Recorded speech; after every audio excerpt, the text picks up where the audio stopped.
Hey guys, it's Katie and it's nap time. So I thought I would do a nap time vlog today. I want to kind of just go through a couple different topics. There's some videos that I've been meaning to do or been thinking about doing, and they're not really substantial enough for individual videos, but I do want to kind of like wrap up a few things or just kind of touch on some things that I've been working on over the last couple of months. And just in case somebody's following along, but mostly just so that I can kind of mark it as complete in my mental tally sheet, just so that I don't have to think about it all the time. Otherwise, I lay in bed trying to fall asleep and I think about it. So a lot of these are just like the monthly videos that I usually do at the end of the month. So I want to talk about my garden update. I want to talk about my goals, my monthly goals. I want to talk about my craft project roundup. And then it's just a few other things that I want to talk about. So I'm going to start with my garden. I did not do a September garden tour or garden update.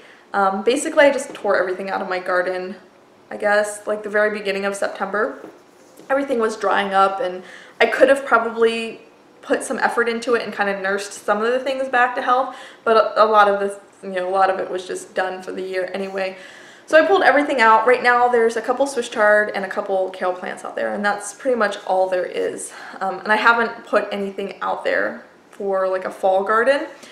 I was thinking about maybe throwing some seeds out there. I have some older seeds that, seeds don't last forever, so I might as well throw them out there and see if something comes up, but I haven't done it yet. But it might be kind of a blessing in disguise because I want to redo the beds out there. I have to repair some of them or like make new ones because they're falling apart out there, and I want to kind of reorganize it and kind of put them closer together so I can get maybe 6 out there instead of the 4. So if I do that either this fall or in the spring, I want to make a video on that and show how to make those raised beds because they're really simple, and they're a really easy project to do. So hopefully I can do that. It's one of those things where it's really easy, but it's hard to do with a toddler at home. I either have to have my husband watch her or, it takes a little bit longer than a nap time, and it's a lot easier when my husband's available to help me. So he either needs to help me or watch the baby, you can't do both, and so we'll see if I can figure out a way to do that, because if I'm going to make new ones, I kind of want to do them all at once instead of dragging it out. So that's the garden. The only other thing out back is our back porch is still wrecked from when the tree landed on it months ago now. It happened in June, and the insurance company and the contractors are still going back and forth as to what kind of repairs they want to do. And I think the timeline of end of October is what they've been talking about, having it finished. But they're talking about ripping a lot more out and kind of starting from scratch to bring it up to code. So they haven't even scheduled a time for them to come out and do the work, so I don't know if it's going to be done at the end of October. We're supposed to get really high winds this weekend with Hurricane Joaquin. And the tree that kind of split in half and landed on our property is still in my neighbor's yard, so I'm really hoping that it doesn't come down. It would be really unlikely that it would land on our property, but it would land like right on their house. So when it came down on our property, it landed on our porch, but it didn't really impact our house, whereas if it comes down, I think it'll like go right into their actual house. So hopefully it stays up this weekend. I really wish their landlord would have taken it down, but I guess it wasn't important to him. So hopefully it doesn't cause a problem. So that's the garden.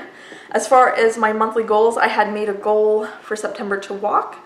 I wanted to walk 2 miles every day, and I did pretty good with that. I didn't walk the 2 miles every day. A lot of days I didn't walk that 2-mile loop, but I still walked. I walked my little one to the playground quite a bit. We walked the dog quite a bit, and we actually lost our dog, or he passed away. We didn't lose him. So that's kind of a bummer. He was a really good motivator. He really liked to go for walks. That was probably his favorite thing in the whole world. And my husband and I couldn't even say the word walk around him. We have to spell it out like he was a toddler, because if he heard it, he would turn inside out, jump up and down, and get so excited. So not having him is kind of a bummer. But we're still walking. We like to go for walks in the evening, and I like to get my little one outside and walking. She's actually like walking more with us. Like usually when we go on walks, like she's on our backs, or she has like a red wagon I like to pull her in.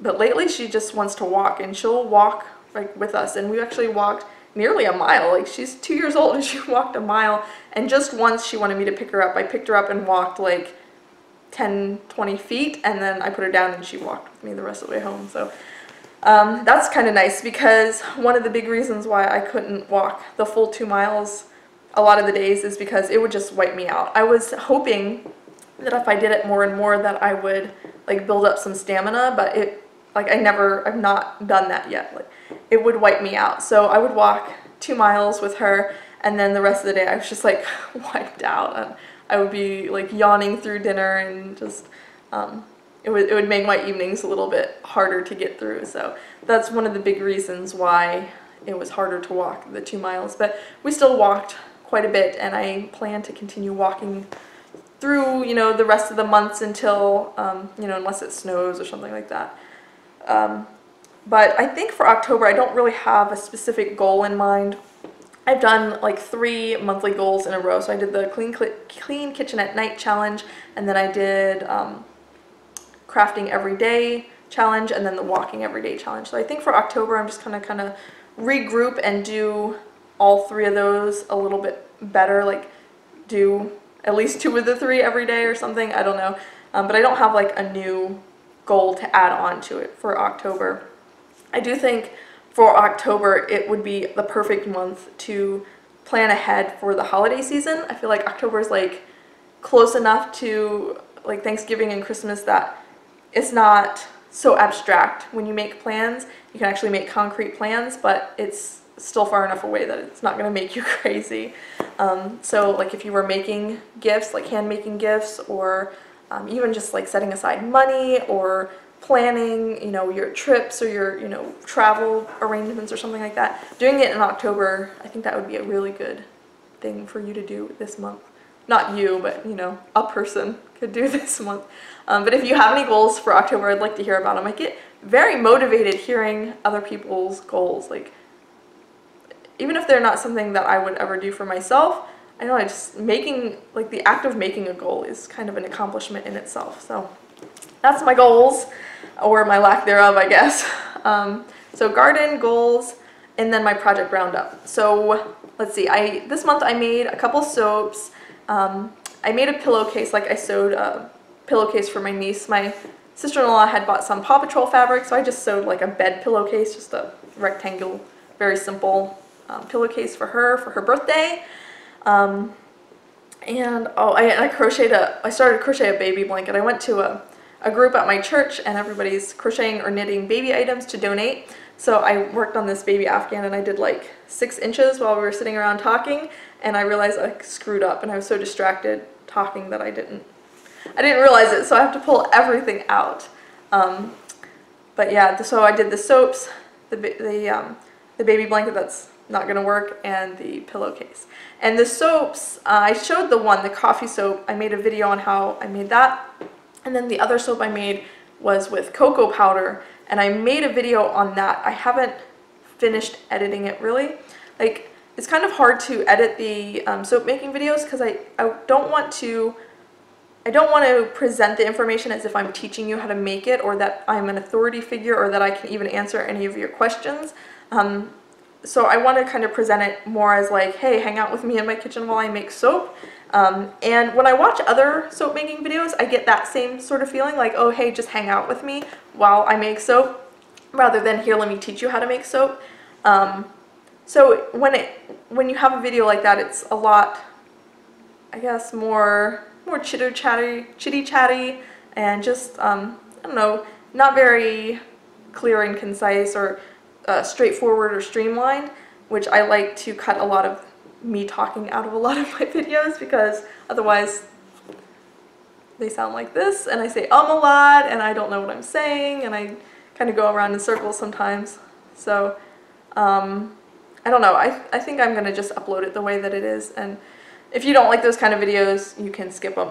They're kind of longer anyway, so you kind of get the idea that it's going to be like a long-winded video when you see that they're more than, you know, 10 or 12 minutes. I think right now it's like 20 minutes long. Anyway, this video is 10 minutes, so this is what I'm talking about, just me kind of blathering on and on. But those are the 3 topics that I wanted to talk about. So my garden, my monthly goals, and my project roundup. And the only other thing I want to talk about this month is something I feel very foolish about. So I signed up for a website called Influencer. I signed up for this at the beginning of the year, and it's a website where they send you products, and if you like them, you can like review them or mention them.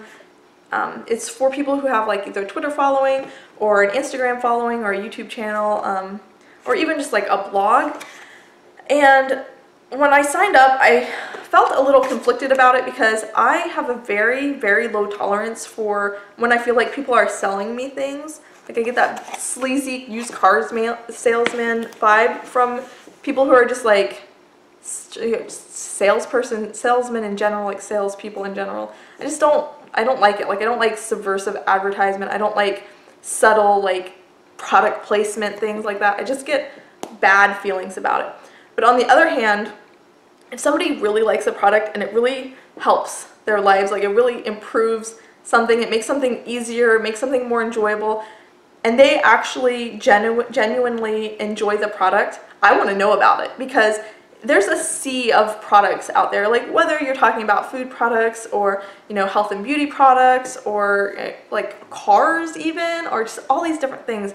And just to narrow it down to a few items to try, it makes everything so much easier. Not only does it save you time and money, but it just cuts down on waste. You know, if you go, say you go to the grocery store and there will be 10 different kinds of whatever product.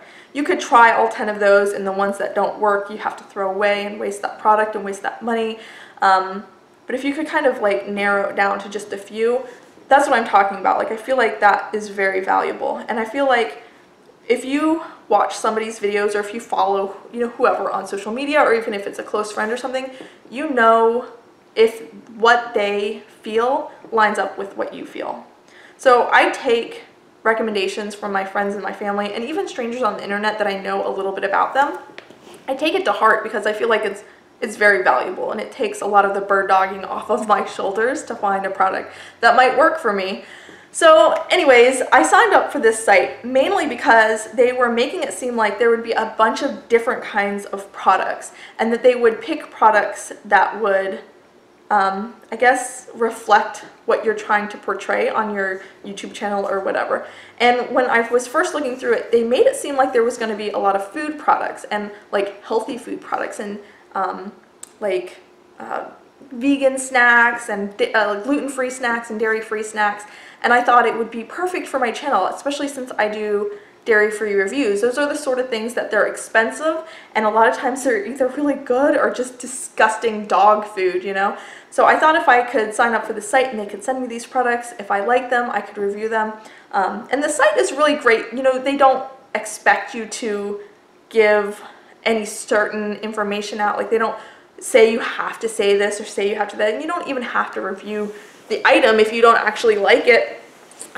So it's not like they're forcing you to say something, but I still feel like, I don't know, it's just a little weird.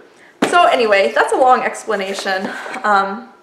I signed up for this, and all of the pre-qualifying surveys that I have done have all been about makeup. So when I signed up, they made it seem like there was a bunch of different kind of products, like household products and food products, and then also like health and beauty products. But every pre-qualifying survey that I've done has been about makeup, which I don't wear at all. But for some reason I was qualified for this most recent one, and they sent me makeup. So I feel kind of bad because they sent me these products and they expect me to like try them out, but I can't try them out. Like I'm not gonna wear makeup. I wouldn't even know where to begin telling you guys anything about this makeup. So I'm just gonna show it to you. And if you like it, you can check it out for yourself. It is this YSL Yves Saint Laurent, I think is how you say it. There's 2 lipsticks. They come in shiny gold packaging, which is nice if you like that kind of thing. And I'll show you what they look like. So that's what they look like. There's a bright pink one and then like a, I don't know, dusty mauve color one. Anyway, they want you to review these on Sephora. I'm actually going to give these to my cousin. She's going to write a review for me. So if you're interested in this, there should be a bunch of reviews on Sephora coming soon because I think they sent these out to a bunch of people. So anyways, that is my nap time vlog. My little one actually just woke up. So I'm going to go. I hope you enjoyed the video. I hope the commercial wasn't like too annoying with this. And my little one's calling for me. So I hope you have a good day. I'll see you guys next time. Bye!